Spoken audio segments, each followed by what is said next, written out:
Hello and a warm welcome to you all on this Monday, the 7th of November. As many of you know, these programs aim to introduce triangles to those people who are new to the work and to encourage them in the forming of their own triangles. They also aim to create a space for those people who are already engaged in triangles to participate in a visualization exercise to support and strengthen the planetary network. Before we go any further, let us now take a moment to come together as a group on the mental plane by saying the noontime recollection.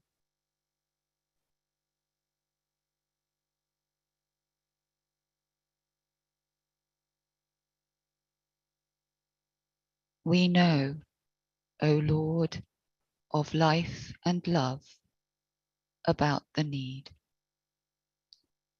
Touch our hearts anew with love, that we too may love and give.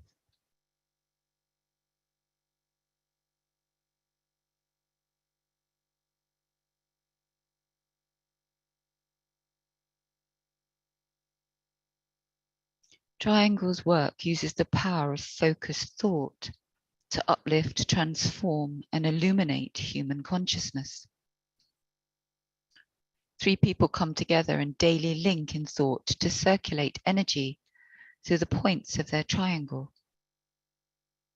Each triangle is part of a vast planetary triangular energy field surrounding the planet, through which beneficent healing energies can pour into human consciousness.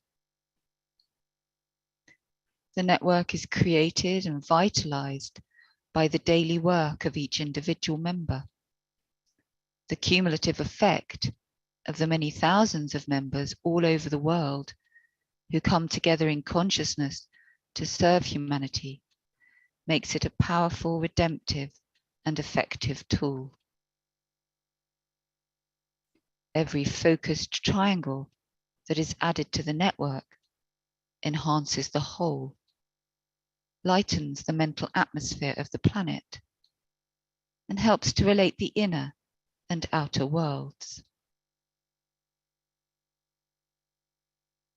It only takes a few minutes a day and can be done at any time during that day.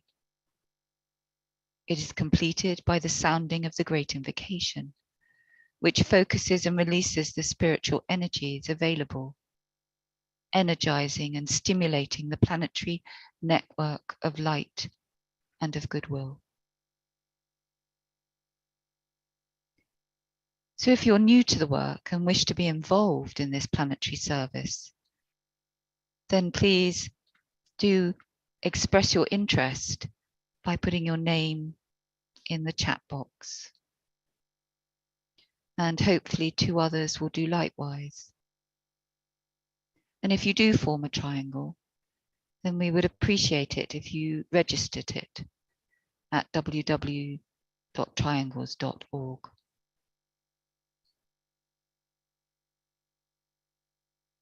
So before we go into our visualization, I just wanted to draw your attention to the New York full moon meeting, which is happening this evening at 6 p.m. EDT. And we hope that many of you will join in via Zoom.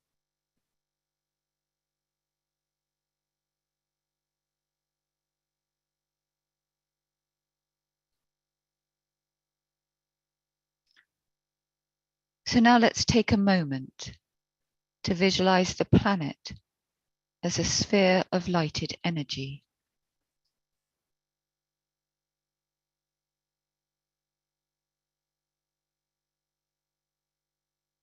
And now within that sphere, visualize a triangle. This is the triangle of the 3 primary planetary centers: Shambhala, the planetary head center, the spiritual hierarchy, the planetary heart, and humanity, the planetary throat center. Visualize the circulation of energies flowing in all directions around the triangle, from point to point, merging and blending the 3 points, filling the triangle with light.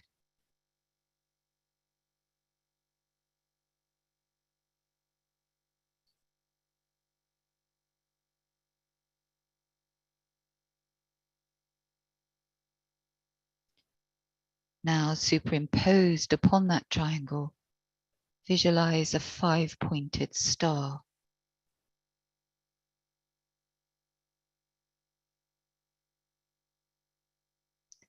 This is the star of the world's teacher, linking east and west, past and future, radiating the energy of love wisdom.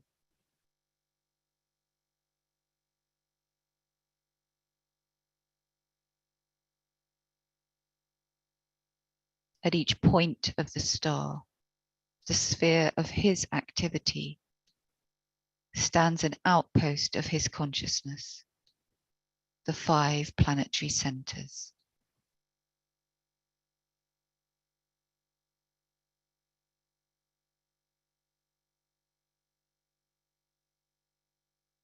Visualize the energies radiating forth from the center and through the 5 points of the planetary star.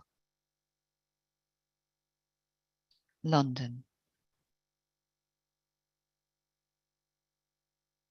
Darjeeling,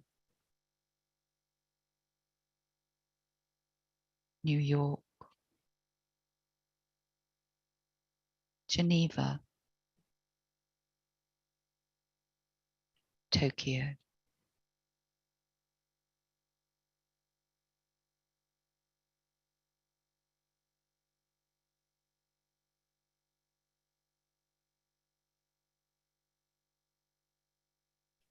Visualize these outpouring energies enlivening small groups gathering everywhere, aiding them to focus and direct the energies into the consciousness of all humanity, solving its problems, creating right human relations, restoring peace on earth.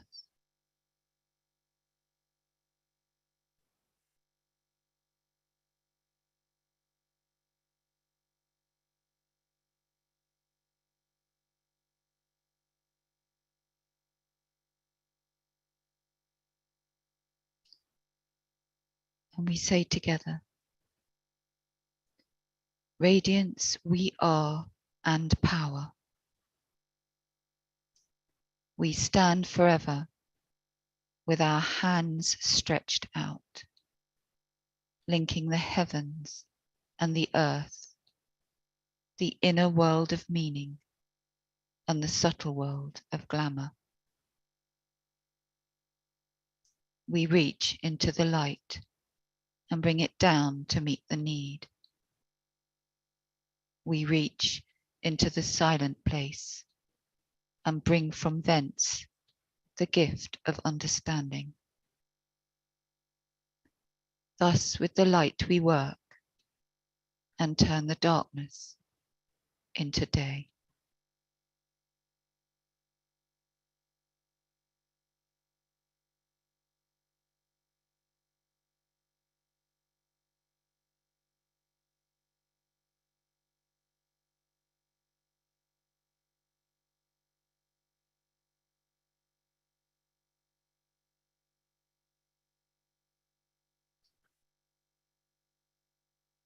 The constellation of Scorpio is associated with the tests of discipleship.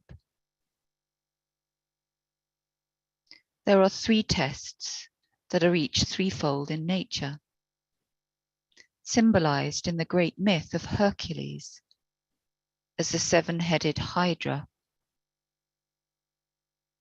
Each head represents a problem that the spiritual aspirant has to overcome in himself. of which the great hero Hercules slayed them all. There are tests of appetite relating to sex, physical comfort, and money. Tests connected with desire that relate to fear, hatred, ambition, or desire for power. And tests of the lower critical mind relating to pride, separativeness, and cruelty. As we are within the full moon period, it might be good to reflect on the nature of the tests to which the world disciple humanity is today being subjected. And we can probably surmise that humanity's relationship with money is at the root of them all. For money creates sexual allure, it provides physical comfort, and it's also a cause of fear. It's a source of power, it creates hatred in others, and much of the cruelty in the world, such as war, vice, drugs, gang violence, and trafficking, are all fueled by it. So if humanity can deal with the problem of money, it will make huge strides in bringing about right human relations.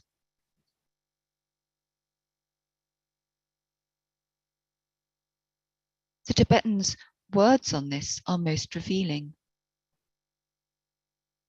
He says, "This whole question of money is one of the greatest difficulty at this time, and also one of the utmost simplicity.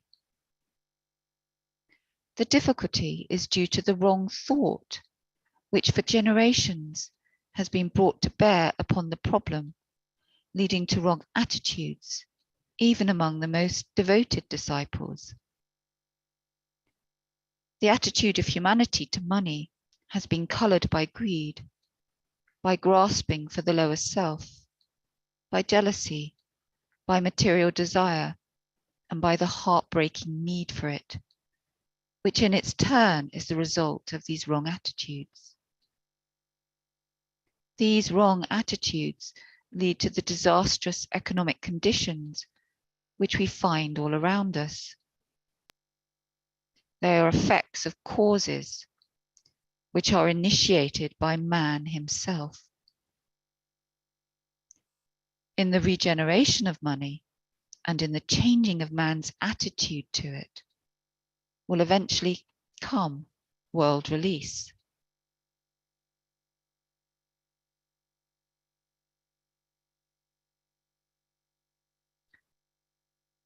The Tibetan has provided the new group of world servers with a meditative tool to aid in the changing of humanity's attitude towards money.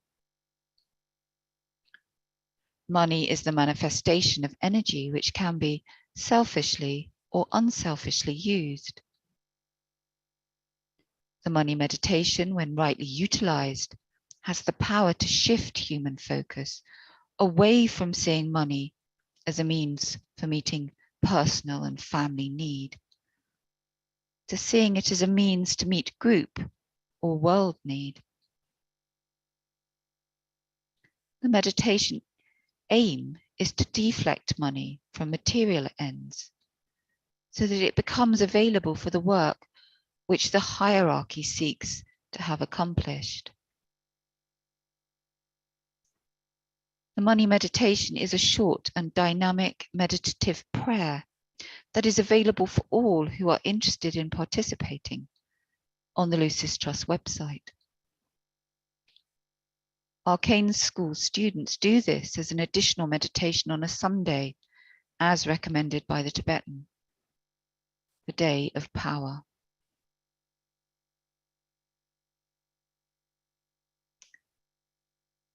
We read that the issue of money and its role in the new age is the focus of a group of disciples on the seventh ray.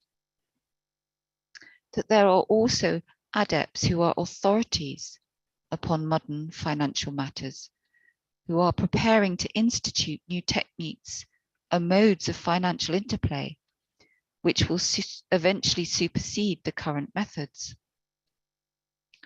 The Tibetan tells us that these disciples face a challenging task because the subtle energies of the inner worlds takes much time in producing their effects upon the objective, tangible plane of manifestation. However, at the time of writing, the Tibetans said that the task was well in hand. So we can surmise that today these ideas and techniques are already seeping into the group mind, and that the problem humanity faces is bringing them into being due to the established forces working against them.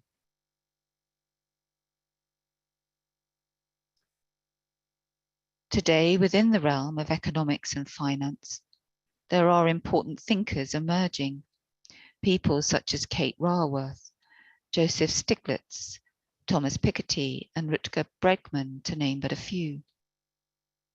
They are offering new ways of organizing resources, encouraging a move from divisive economies to distributive ones, where value and opportunity are shared far more equitably.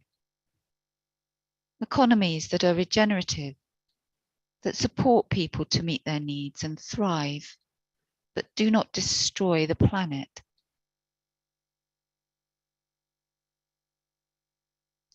Economics that puts the environment, not economic growth, at center stage, where sustainability is the goal, where wealth is redistributed through progressive taxation, universal incomes, and borderless states.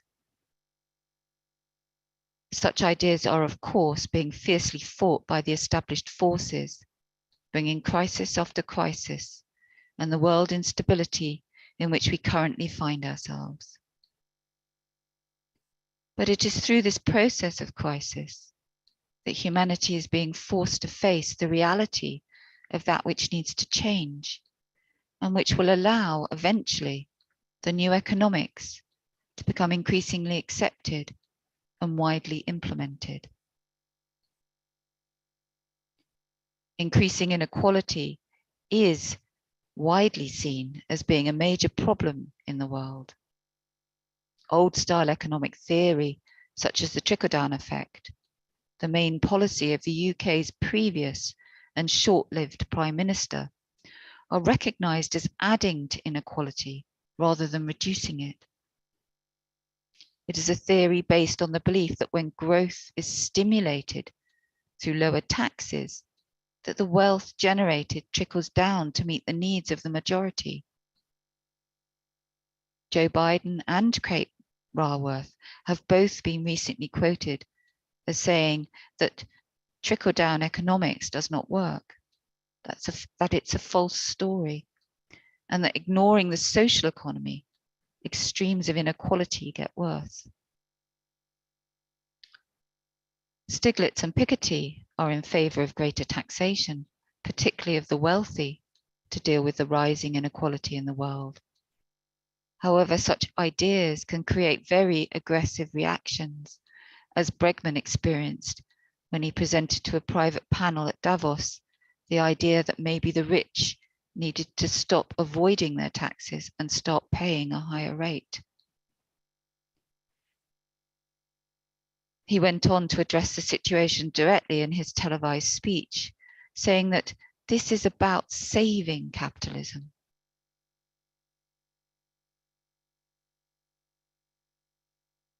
Clearly, money and our relationship with it constitutes a major test for humanity today. Will we continue to support a system that rewards the few at the expense of the many? Or will we be led by the men and women of goodwill and all those who are motivated by unselfish purpose to release the energy of money towards the good of the whole? An energy that will eventually allow money to be a saving force within humanity, eradicating poverty, ugliness, degradation, slavery, and despair. Thus we slay one head of the Hydra and prepare the foundations for victory against the others. This new civilization is coming and cannot be stopped. But the process and speed of transition is in humanity's hands.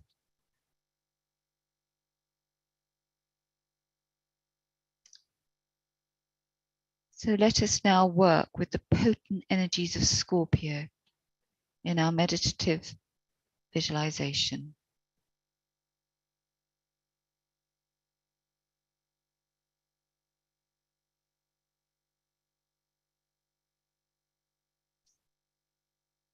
Link in thought as a soul, as a point of love and light with all those people throughout the world who are working with this Triangles meditation group.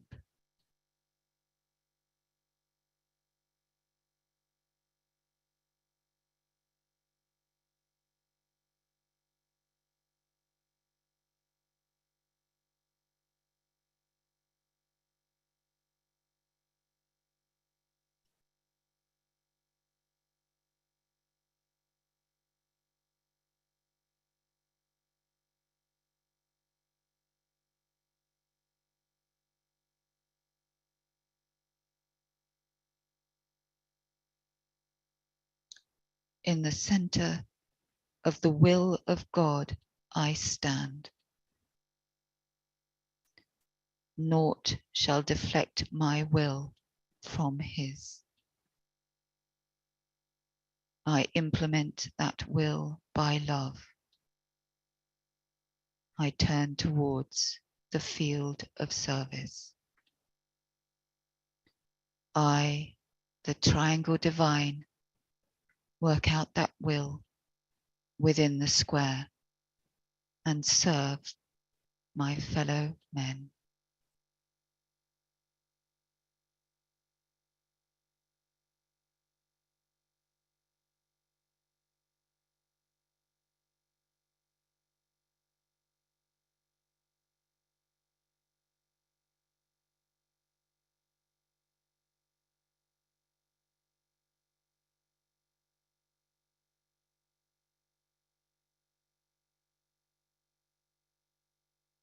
Using the creative imagination, link with two other points of light to create a triangle of light.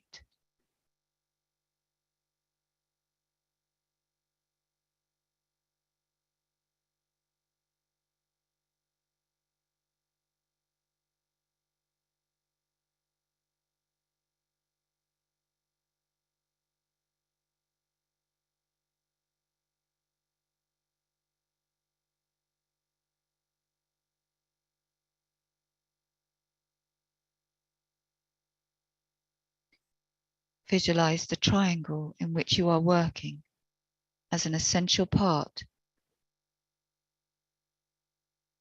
of the radiant worldwide Triangles network.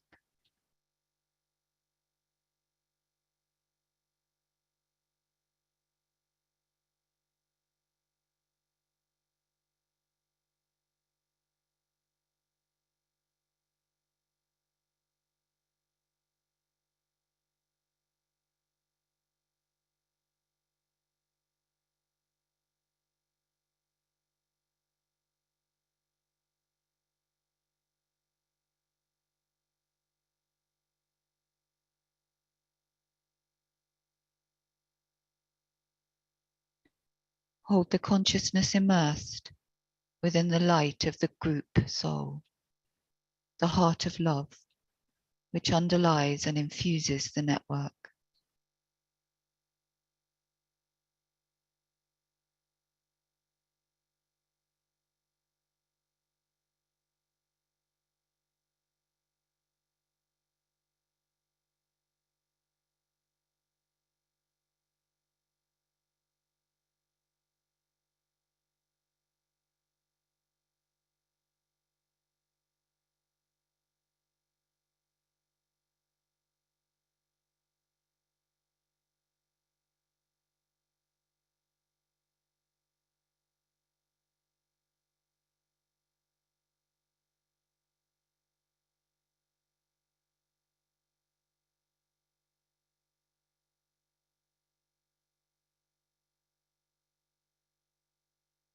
Now lift your consciousness to the world teacher who stands at the heart of love, at the center of the spiritual hierarchy, and also at the heart of each triangle.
Visualize the energies of love, light, and goodwill circulating in and around the Triangles network.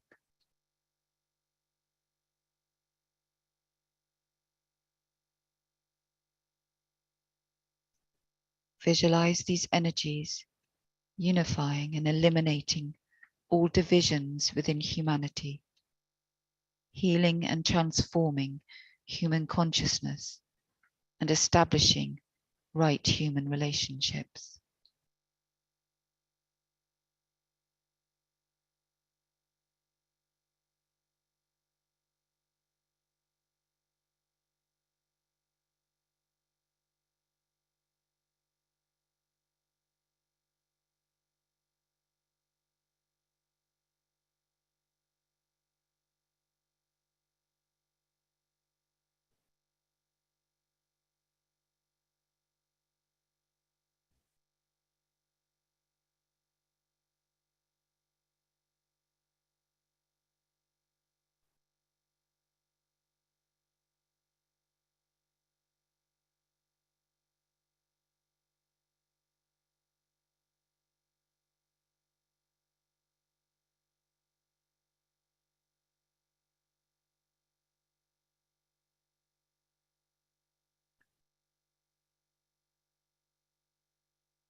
The souls of all are one, and I am one with them. I seek to love, not hate. I seek to serve and not exact due service. I seek to heal, not hurt. Let pain bring due reward of light and love.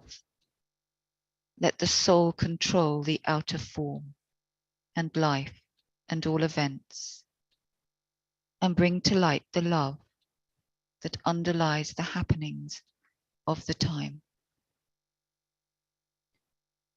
Let vision come and insight. Let the future stand revealed. Let inner union demonstrate and outer cleavages be gone. Let love prevail. Let all people love.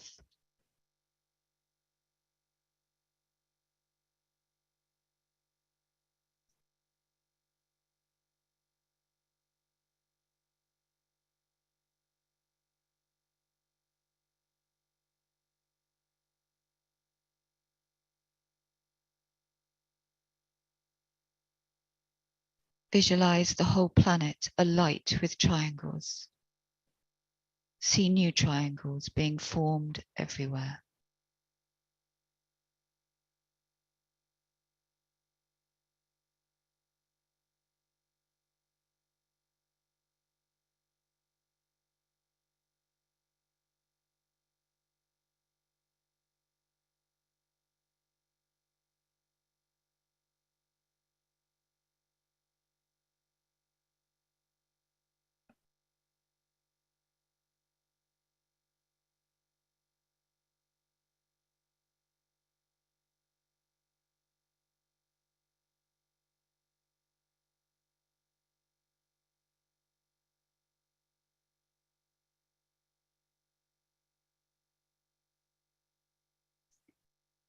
Sound the great invocation, silently or aloud.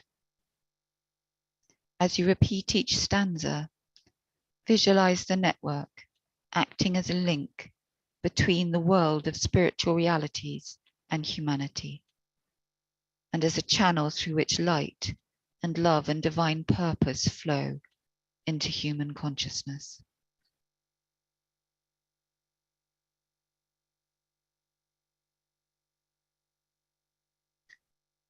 From the point of light within the mind of God, let light stream forth into human minds. Let light descend on earth.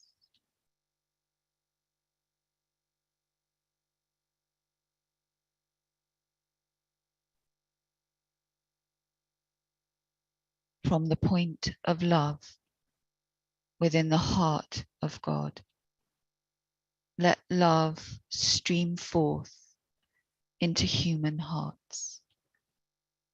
May the coming one return to earth.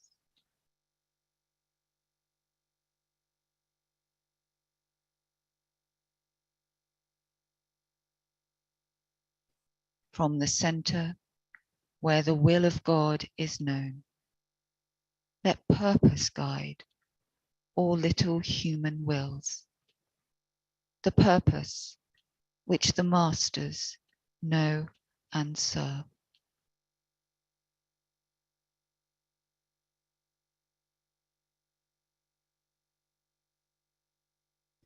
From the center which we call the human race, let the plan of love and light work out, and may it seal the door where evil dwells.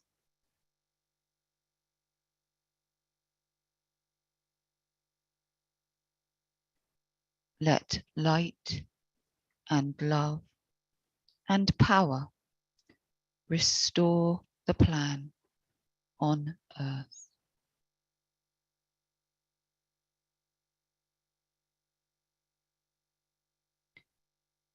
Oh.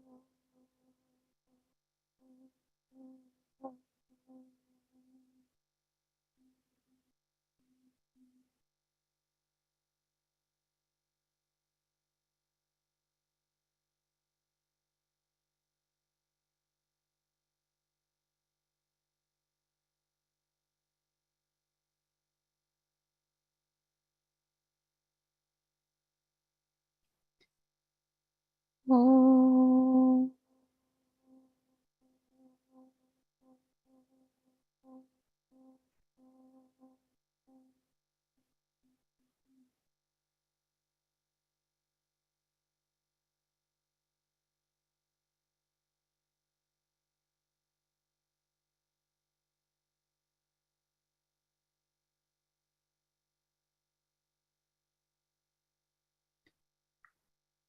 Oh.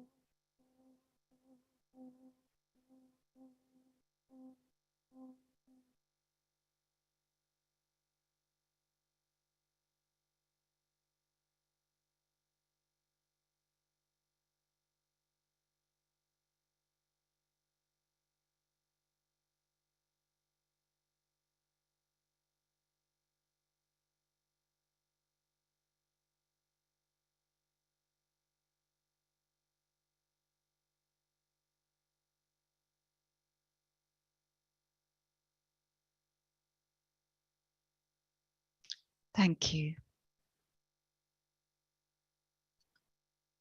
So once again, another reminder that the full moon meditation in the New York office starts at 6 p.m.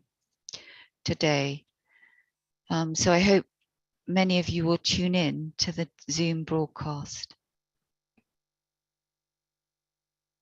The London and Geneva broadcast happened earlier this evening. And so there's a lot of service going on this evening.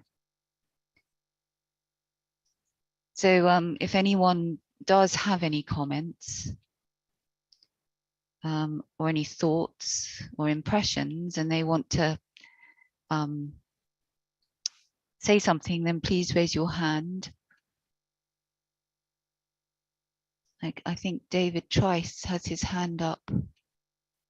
Can you hear me? Oh, yes. Oh, sorry to scare you there. You gave me a bit of a fright, yeah. Sorry about that. Nice to hear from you.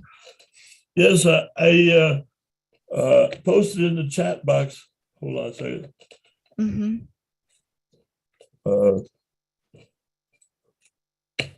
There it is. A quote from Alice Bailey, Externalization of the Hierarchy. I'd like to read it to you. Please do. This is accumulated in the modern preoccupation with money. There is a very deep and occult meaning to be found in the statement in the New Testament that love of money is the root of all evil. It is largely money and selfishness which lie behind the present disastrous economic situation.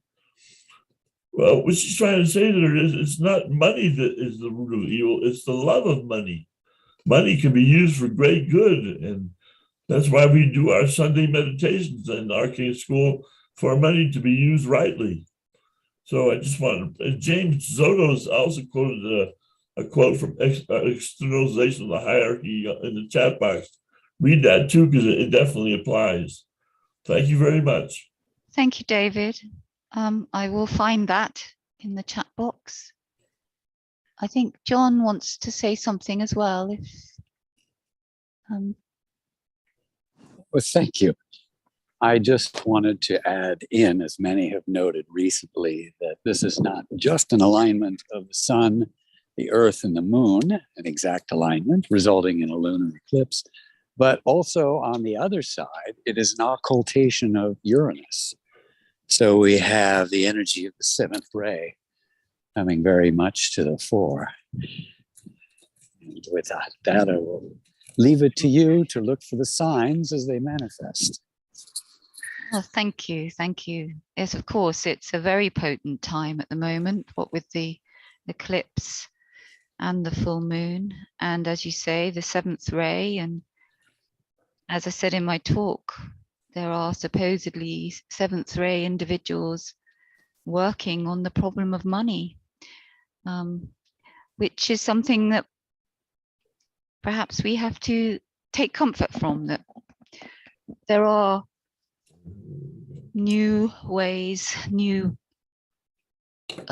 ways of operating that are filtering into society and filtering into the humanity's mind. And I think perhaps we all know what the problems are with money. It's all very clear to the majority. The trouble is, it's so hard to change our ways. It's so hard to fight not only the established forces, but our own issues when it comes to money. James Zotos says, remember that money is the consolidation of the loving, living energy of divinity, and that the greater the realization and expression of love, the freer will be the inflow which is needed to carry forward the work. And that's from the Externalization of the Hierarchy, page 335. So thank you for that. Sam Jones wants to say something.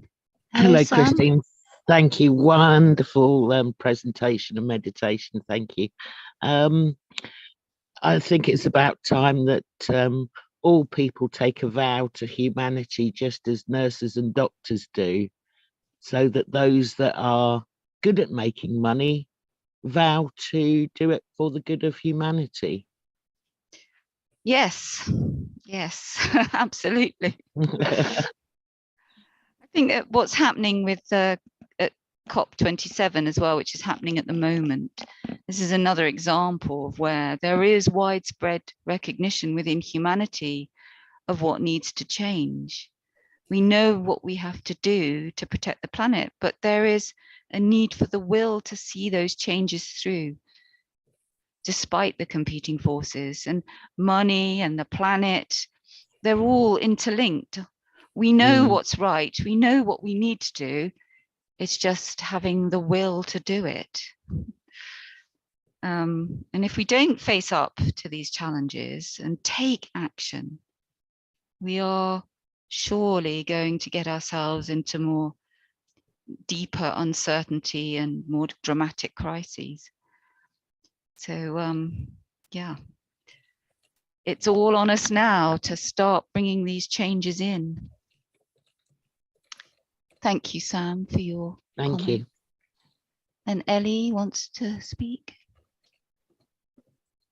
Ellie hit you. Hello. Hi there, Ellie. Hi. So this whole issue of love of money being the root of all evil, I concurred for most of my life, but I've tried recently to reframe that, because money is as said above from externalization, it's a manifested thing, granted a thing that mankind created, but the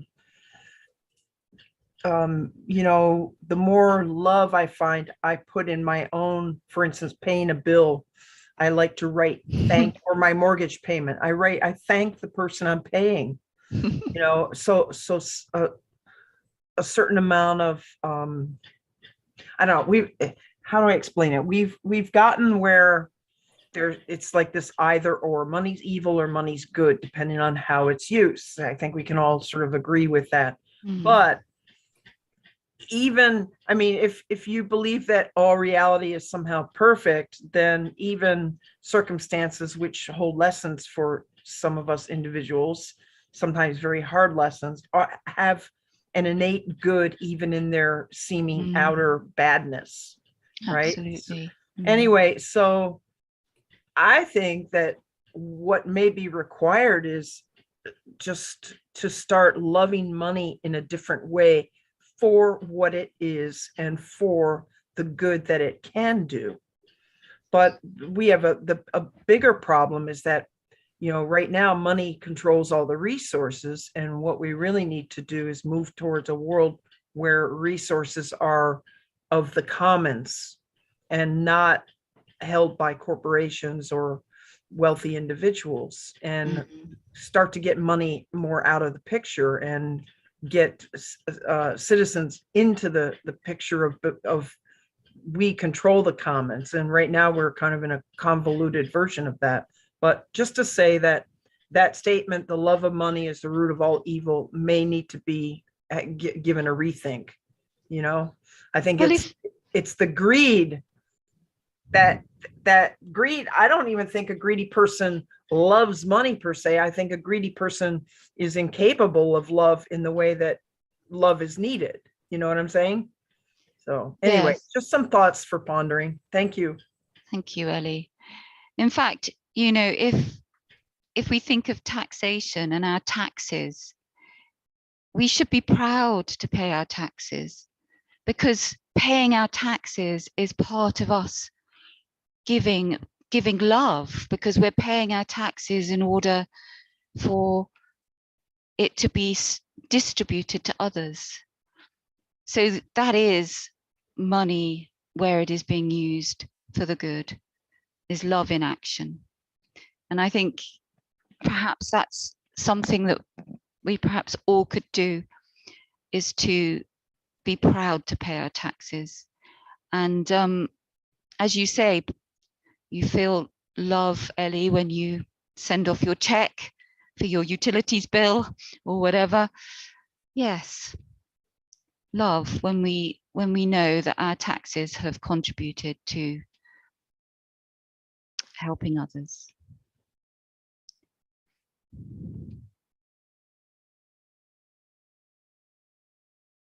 And there's lots of messages in the chat. I'm afraid my chat's not very.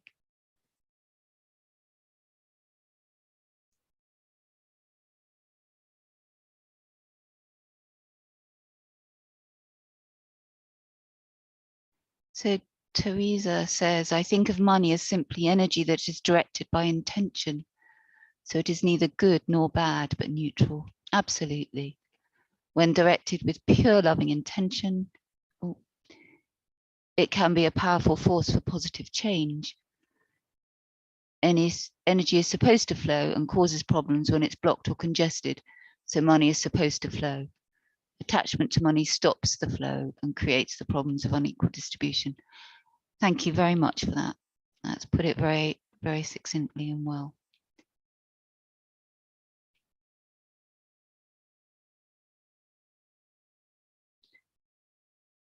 And as Suzanne points out, to those who give shall be given, so that they shall give again.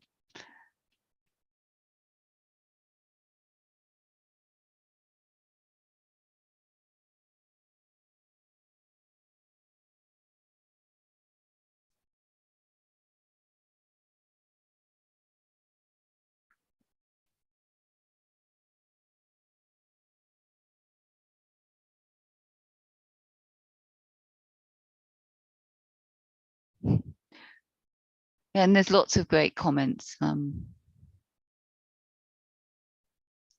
Too many to read, but as Clarence says, perhaps what is needed is the loving use of money. And Catherine Cruz points out Charles Einstein's book, Sacred Economics, is very much worth a read.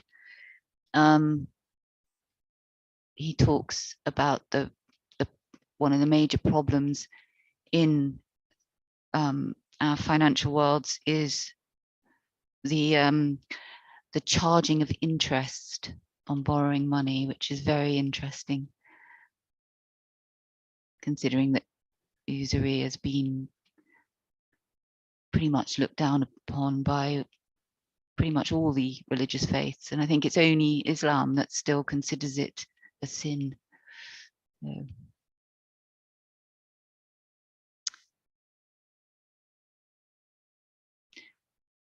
Okay, well, given that it is a very potent energy this evening, and that some of you have still got your full moon meditations ahead of you, and some of us have done them already, I think it might be time to just take a pause and before we sort of finish for this evening.